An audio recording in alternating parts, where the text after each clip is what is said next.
नमस्कार, बहुत स्वागत है आप सभी का हमारे खास कार्यक्रम रिपोर्टर्स डायरी में। मैं हूं आपके साथ उज्जवल कुमार। आज चुनाव आयोग की तरफ से गुजरात विधानसभा चुनाव की तारीखों का ऐलान हो चुका है और इस विषय पर बातचीत करेंगे। हमारे साथ बातचीत करने के लिए एआईसीसी के गुजरात के इंचार्ज डॉक्टर रघु शर्मा हैं, इनसे बातचीत करेंगे। सर, किस तरीके से देखते हैं चुनाव आयोग की तरफ से गुजरात विधानसभा चुनाव के जो तारीखों का ऐलान किया जा चुका है? चुनाव लड़ेंगे, चुनाव जीतेंगे।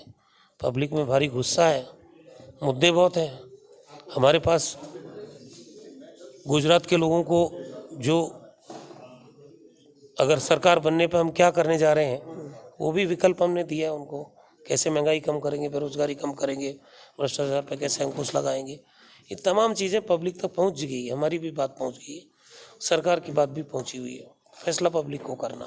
सर, आम आदमी पार्टी की बात करें तो उसकी तरफ से देखिए लगातार उनके जो मुख्यमंत्री दिल्ली के खासकर और पंजाब के मुख्यमंत्री का दौरा लगातार हो रहा है। उन्होंने लोगों से राय भी मांगी है कि आप राय दीजिए और हम जो सीएम पद का उम्मीदवार है उसी के राय को घोषणा करेंगे। सर, किस तरीके से? देखिए, चुनाव में सब आते हैं यार, कोई नई बात नहीं है। चुनाव के बाद आए तो पता चलेगा।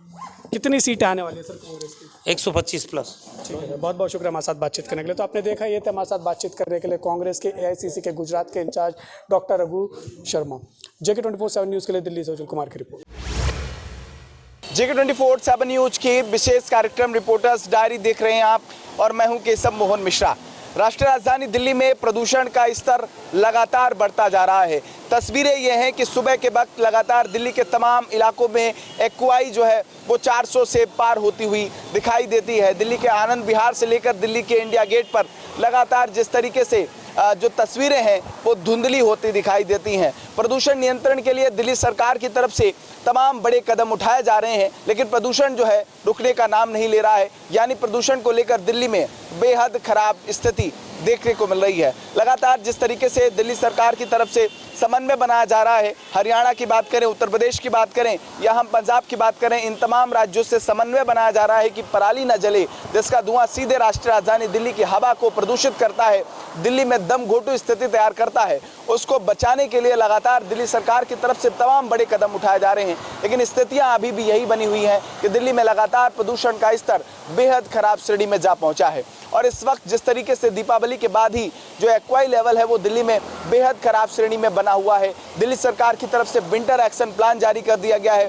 दिल्ली में निर्माण स्थलों पर रोक लगा दी गई है। तमाम कंस्ट्रक्शन साइट को बंद करा दिया गया है और दिल्ली में पूरी जो कंस्ट्रक्शन का काम है वो पूरे तरीके से प्रतिबंध है और जिसकी जांच भी लगातार की जा रही है कि कहीं निर्माण स्थलों पर सरकार की तरफ से काम तो नहीं किया जा रहा है, लोग काम तो नहीं कर रहे हैं। और दिल्ली सरकार की तरफ से फॉगिंग का काम लगातार कराया जा रहा है। जरूरी कदम जो है वो उठाए जा रहे हैं, लेकिन हाल फिलहाल में प्रदूषण का स्तर अभी हाल फिलहाल में रुकता हुआ नहीं दिखाई दे रहा है। अब ऐसे में देखना यह है कि दिल्ली सरकार की तरफ से उठाए गए कदम कितने कारगर सिद्ध होते हैं और दिल्ली के लोगों को कब प्रदूषण से राहत मिलती हुई दिखाई देगी। क्योंकि जब से दिल्ली में प्रदूषण का स्तर बढ़ा है तब से लोगों के गलों में खराश जैसी तमाम समस्याएं हो रही हैं, लोगों को आंखों में जलन का सामना करना पड़ रहा है। ऐसी तमाम समस्याओं का सामना इस वक्त राष्ट्रीय राजधानी दिल्ली के लोग करते हुए दिखाई दे रहे हैं। सहयोगी विजय के साथ केशव मोहन मिश्रा, जेके 24/7 न्यूज़ दिल्ली।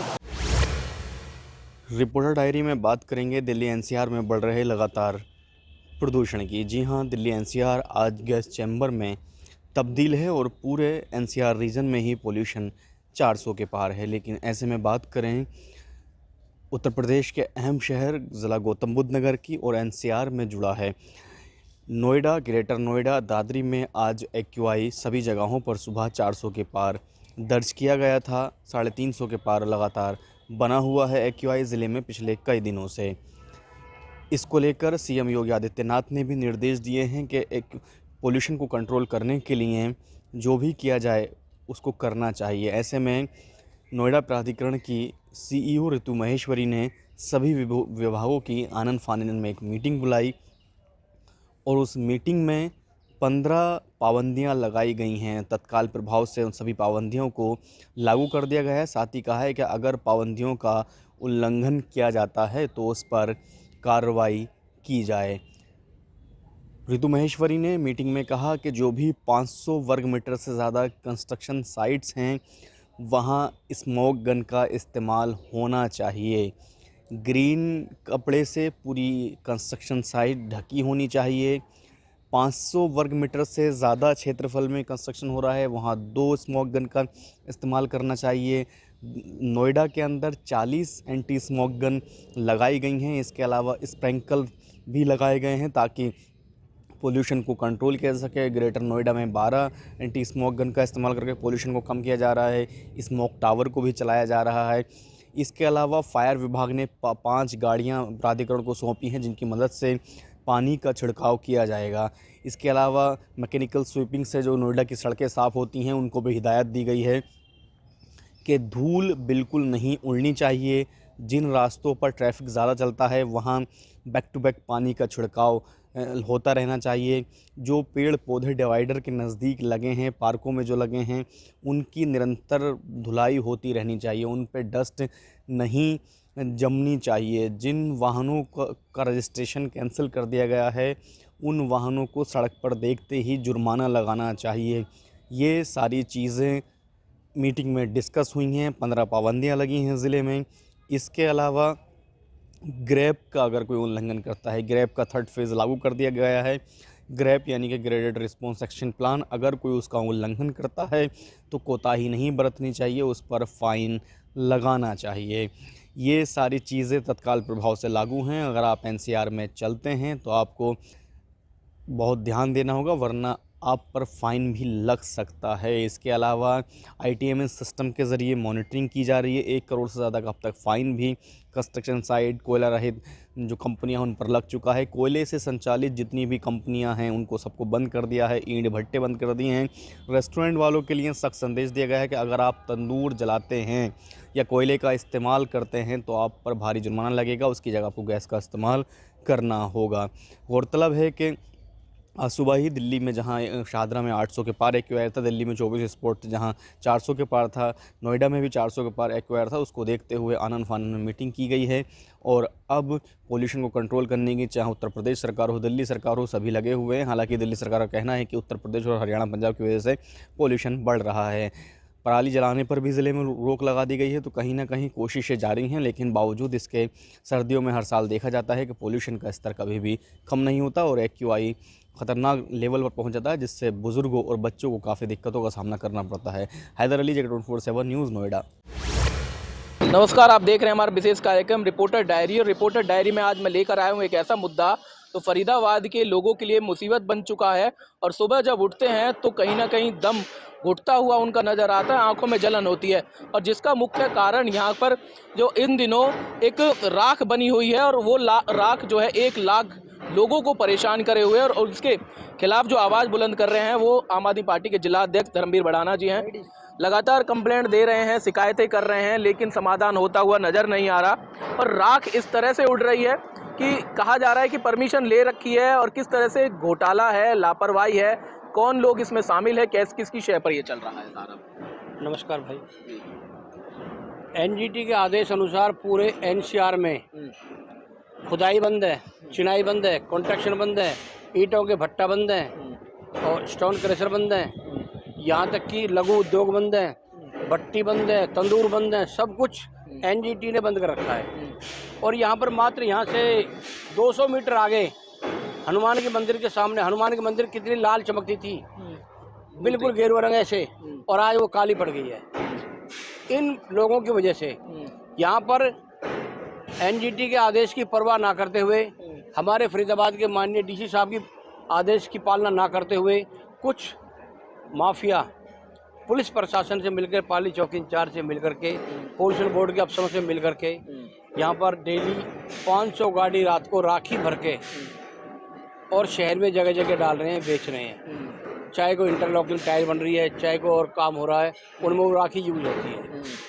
उन्होंने क्या कर रखा है, एनटीपीसी से और पोल्यूशन बोर्ड से, जो एनटीपीसी का ये पहले यहाँ डैम था, पावर हाउस थी हमारे फरीदाबाद में बाटापुल के पास, वो बंद होगी 20 साल पहले।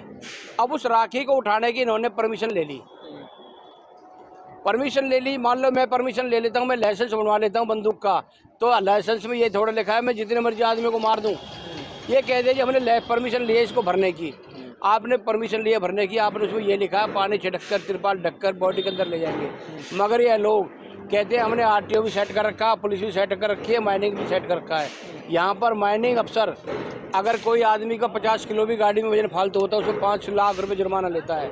और इन भूमाफियाओं की गाड़ी बॉडी से 5 फुट ऊपर भर के जाती है, उन पर कोई चलान नहीं, कुछ भी नहीं होता। अच्छा, जो धूल जो राख है वो यहाँ से गुजरती है, कैसे पूरी सड़कों पर धूल जो है देखने को मिल रही है, पेड़ों पर भी राख जमी हुई है और लोग इस बीमारी से ग्रस्त हो चुके हैं कि जो दमे के पेशेंट हैं वो आज बीमार हो चुके हैं। क्यों, आखिर किसकी लापरवाही है, किसको जो है मोटा मुनाफा जो है कमा रहा है, किसकी शय पर ये सारा खेल? अभी आप वहाँ पर जाएंगे, आपको देखना धूल के अंबार मिलेंगे। और हनुमान जी की मूर्ति देख लो, ये पेड़ देख लो क्या हो गया, काले पड़ रहे हैं। और यहाँ से लेकर जब वो जाते हैं नीचे चौक है, बड़गल झील चौक है, अनखीर गोल चक्कर पर जगह जगह राखी पड़ी है और सुबह सुबह पानी छिड़कते हैं, मगर टायरों से पानी सूखने के बाद में वो उड़ती है और पूरे जब वो राखी रात को भरती है ओवरलोड ट्रक जाते हैं बिना तिरपाल ढके। सैनिक कॉलोनी, डबुआ गांव और ये भागरी गांव, नवादा गांव, एचीवर, यहाँ पर करीब 1 लाख लोगों को प्रभावित करती है। और जब सुबह बच्चे उठते हैं बीमार खांसी होकर उठते हैं, रात सुबह जब वो अपनी गाड़ियों को देते हैं, इतनी इतनी गाड़ियों पर राखी जमी मिलती है, सड़क मकानों की छतों पर राखी जमी होती है। हम ये मांग करते हैं प्रशासन से कि काम चले, सबका चले, काम चलने में कोई बुराई नहीं है, मगर लोगों को जीने का भी अधिकार है। तिरपाल ढक कर ले जाएं, पानी छिड़क कर ले जाएं। और जब तक एनसीआर में ये सब चीज़ बंद है एनजीटी के आदेश अनुसार, तब तक वो भी बंद रहे। ये थोड़ी भी सारा वो कहते हैं कि हमने शासन और प्रशासन दोनों चीज़ खरीद ली है इसलिए हमारा कोई कुछ नहीं बिगाड़, खुलेआम बोलते हैं। तो हमारी ये मांग है इन लोगों पर अंकुश लगाया जाए, जब तक सब बंद है सब कुछ यहाँ बंद रखा जाए। इस राखी को बंद रखा है, इसमें पानी छिड़क कर पेड़ पौधे घास लगवाए जाए ताकि और लोग ये जी सकें। तो बिल्कुल एक स्थिति इस तरह की पैदा जो आसपास हो चुकी है कि जो 1 लाख लोग आसपास रहते हैं वो सुबह जब उठते हैं तो पूरी चारों तरफ राख ही राख उनको नज़र आती है। गाड़ियों तक, घरों तक जो है राख जम चुकी है और लोग उसी राख में जो है सांस लेने को मजबूर हैं। और जब सुबह उठते हैं तो खांसी या फिर नाक बंद और आंखों में जलन जैसी तकलीफ का सामना करना पड़ रहा है। और वहीं कुछ ऐसे बुजुर्गों से हमने बात की जिनका कहना था कि वो अब सांस तक नहीं ले पा रहे हैं और कहीं ना कहीं बीमारी से ग्रस्त हो चुके हैं। सवाल यह उठता है कि आखिर इस दौरान जो पॉल्यूशन लगातार बढ़ रहा है और AQI फरीदाबाद में 400 के पार पहुंच चुका है, लेकिन उसके बावजूद इस तरह के कैसे जो है कार्य जारी हैं और यदि इनकी परमिशन प्रशासन से ली हुई है तो उसके बाद क्यों जो है इस पर अधिक जो है ओवरलोडिंग की गाड़ियां चलती हैं। और जब कहा जा रहा है कि इस राख पर पानी जो है छिड़काव किया जाता है उसके बाद कैसे सड़कों पर जो है राख ही राख नज़र आती है और पेड़ों पर चारों तरफ इस तरह की राख जमी हुई है, सांस लेना दुर्लभ हो चुका है। सहयोगी राकेश के साथ संदीप गोयल, जेक 24/7 न्यूज़, फरीदाबाद। नमस्कार, मैं कपिल गौड़ और आज बात करेंगे गुरुग्राम में हो रहे प्रदूषण की। दरअसल पिछले काफ़ी दिनों से गुरुग्राम में प्रदूषण के चलते लोगों को खासी दिक्कतों का सामना करना पड़ रहा था, लेकिन आज गुरुग्राम में प्रदूषण की एक अलग ही तस्वीर देखने को मिली। दरअसल गुरुग्राम का AQI 450 से पार पहुंच गया, जिसके कारण लोगों को काफ़ी दिक्कतों का सामना करना पड़ रहा है। सिर्फ इतना ही नहीं, पूरे गुरुग्राम शहर के ऊपर धुंध और धुएं, जिसको हम स्मोक कहते हैं, उसकी एक ऐसी चादर बिछी हुई है जिससे कि विजिबिलिटी भी बेहद कम हो गई है। धुंध और धुएं की इस चादर ने गुरुग्राम में एक बार फिर सवालिया निशान खड़े किए हैं गुरुग्राम के प्रशासन के ऊपर कि कहाँ है गुरुग्राम का वो प्रशासन, पोल्यूशन डिपार्टमेंट, जो ये दम भरता था कि गुरुग्राम के अंदर प्रदूषण को नहीं होने दिया जाएगा। दरअसल पिछले काफ़ी दिनों से दिल्ली और NCR के अंदर 1 अक्टूबर से ग्रेप लागू है। ऐसे में गुरुग्राम के अंदर ग्रेप का तीसरा चरण भी लागू हो चुका है, जिसके तहत काफ़ी सारे काम को करने पर पाबंदियां लगाई गई है, जिसमें सबसे ज़्यादा कंस्ट्रक्शन का काम आता है, उस पर पाबंदी लगी हुई है। DG सेट के ऊपर जो डीजल से चलने वाले जनरेटर हैं उनके ऊपर पाबंदी लगी हुई है। लेकिन इतनी पाबंदियों के बाद लगने के बाद भी गुरुग्राम का पोल्यूशन कम होने की जगह लगातार दोगुनी तिगुनी स्पीड से, रफ्तार से ज़्यादा बढ़ा है। तो ऐसे में सवाल उठता है कि कहाँ गए सारे के सारे प्रशासनिक अधिकारी? क्या प्रशासन के जो अधिकारी है उनकी लापरवाही के चलते गुरुग्राम का जो प्रदूषण का स्तर है AQI 450 के पार पहुंच गया है? क्या अधिकारी इतने मुस्तैद नहीं है कि वो लोगों से जो रूल बनाए गए हैं, जो नियम बनाए गए हैं, उनको फॉलो करवा सके? और क्यों ऐसा हर बार देखने को मिलता है कि नियम तो बड़े ज़ोर शोर से बनाए जाते हैं, बड़े कड़े कड़े नियम बनाए जाते हैं, लेकिन धरातल पर उनको फॉलो या इम्प्लीमेंट कराने वाला कोई एक शख्स नहीं दिखाई देता।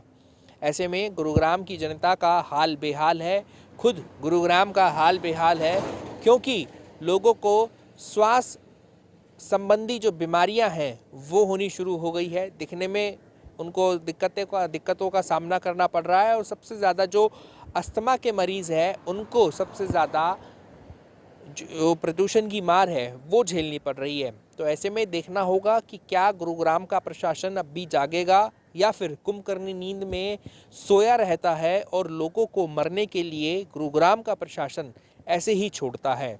कैमरा पर्सन अमित के साथ कपिल गौड़, Check24 न्यूज़। उत्तर प्रदेश की योगी सरकार की आज एक बड़ी कैबिनेट मीटिंग हुई और इसमें 22 प्रस्तावों पर मुहर लगी।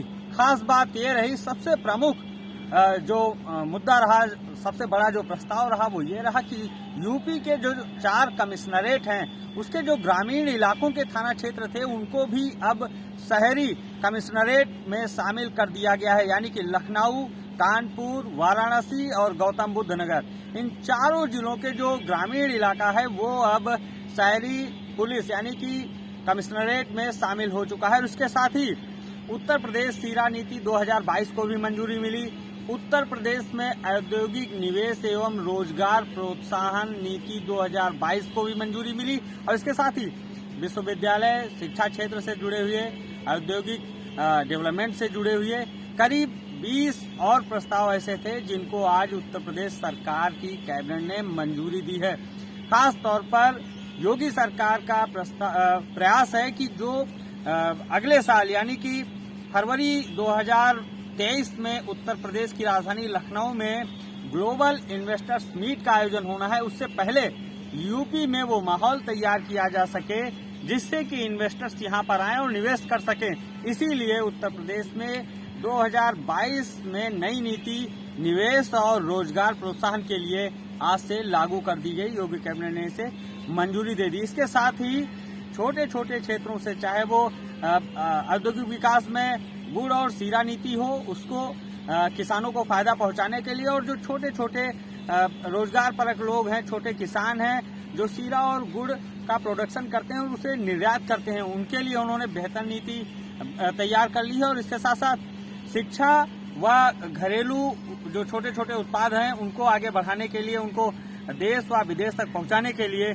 जो करीब 22 प्रस्ताव कुल मिलाकर आज पास किए योगी सरकार ने, ये दर्शाता है कि अब सरकार का सीधा फोकस आने वाला निकाय चुनाव और 2024 का देश का आम चुनाव है। और यूपी चूंकि उत्तर प्रदेश सियासी रूप से सबसे ज्यादा अहम है देश भर में, इसलिए मोदी के बाद अब योगी की सीधी नजर है कि उत्तर प्रदेश में ज्यादा से ज्यादा सीटें जीती जा सके। इसके लिए माहौल अभी से बनाना जरूरी है। देखना होगा कि इन बड़े फैसलों का आम जनता को कितना लाभ मिलता है। लखनऊ से वीडियो जर्नलिस्ट जुबैर अहमद के साथ अनूप त्रिपाठी, JK24 न्यूज।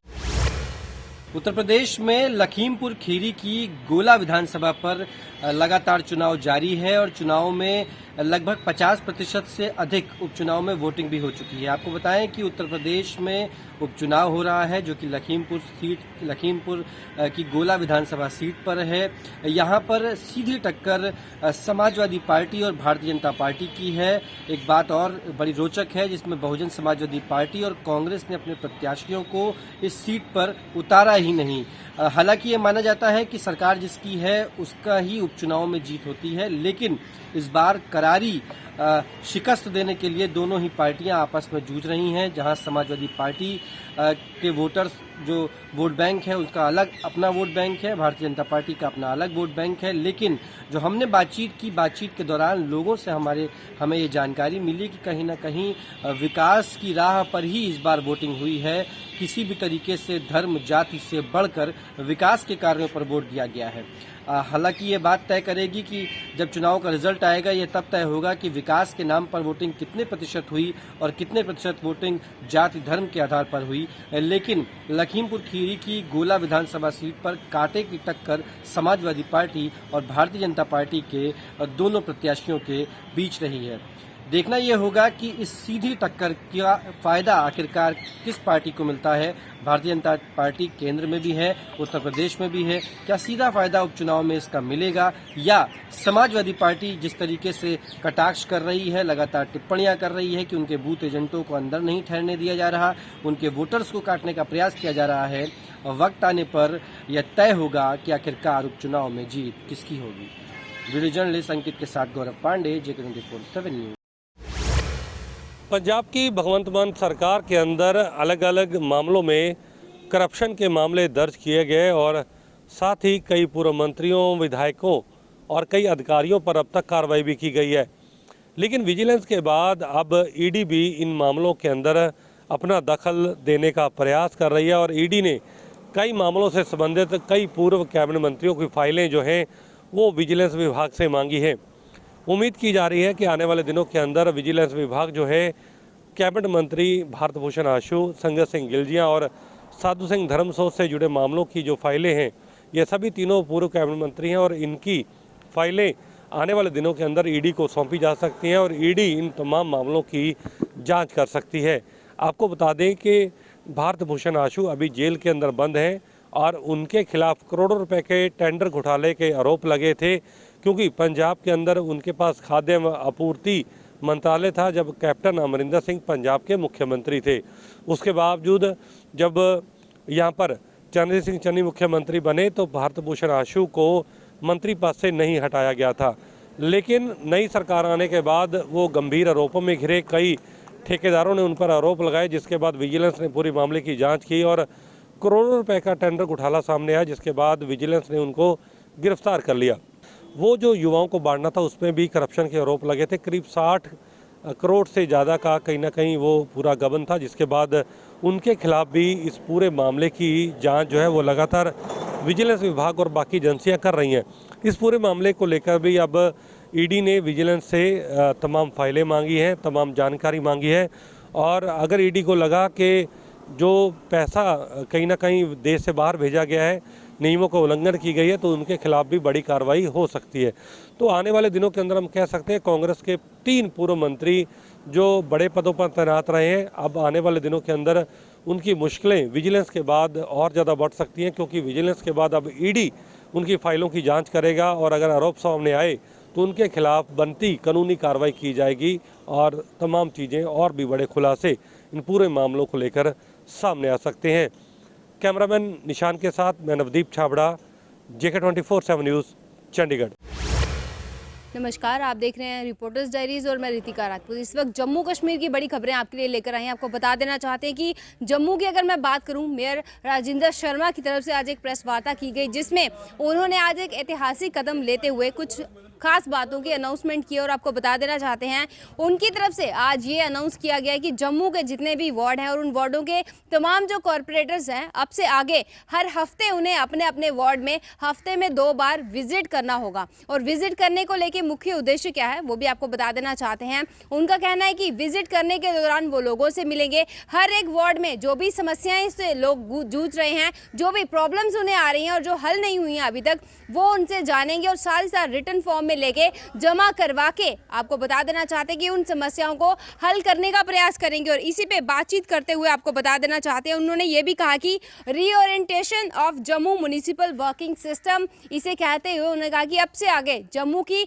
तमाम समस्याओं को सुलझाने का वो प्रयास करेंगे और जितने भी वार्ड हैं, जितने भी वार्ड के कॉरपोरेटर्स हैं, उन तमाम कॉरपोरेटर्स के समर्थन के साथ ही इस प्रोसेस को शुरू किया जा रहा है। और अब से आगे हर हफ्ते हर एक वार्ड में वार्ड के जो भी कॉरपोरेटर हैं 2 बार आपके पास आएंगे और 2 बार पास आने के साथ ही रिटर्न फॉर्म में आपकी प्रॉब्लम्स को लेकर जाएंगे और उसके बाद आपसी बातचीत होने के बाद उन प्रॉब्लम्स को कैसे सुलझाया जाएगा, इस पे विचार विमर्श किया जाएगा और जल्द से जल्द जम्मू की तमाम समस्याओं को सुलझा दिया जाएगा। और अब तक बता दें कि जम्मू के अलग अलग वार्ड में ज़्यादातर लोगों को समस्याएं आती हैं, कहीं पे अगर रोड टूटी हुई होती है, कहीं पे नालियां कवर नहीं होती और बहुत से ऐसे वार्ड हैं जहाँ पे जो नाले हैं गंदे पानी के नाले और गंदे, जिनमें गंदगी का ढेर लगा हुआ है, जिसके चलते मच्छर पनप रहे हैं और मक्खियाँ बीमारियों को कहीं ना कहीं न्योता दे रही हैं। ये सब समस्याएँ अलग अलग वार्ड से अब तक निकल के आती रही हैं और जिसके चलते अब से आगे तमाम समस्याओं का समाधान किया जाएगा, जो कि मेयर की तरफ से कहा गया। आप देखते हैं कि ये जो कॉर्पोरेटर्स की यूनिटी दिखी है और ये कितनी सफल होगी और आने वाले समय में क्या तस्वीर बदलेगी जम्मू कश्मीर की, वो तमाम जानकारी भी जल्द आप तक पहुंचाएंगे। अब तक के लिए इतना ही, धन्यवाद।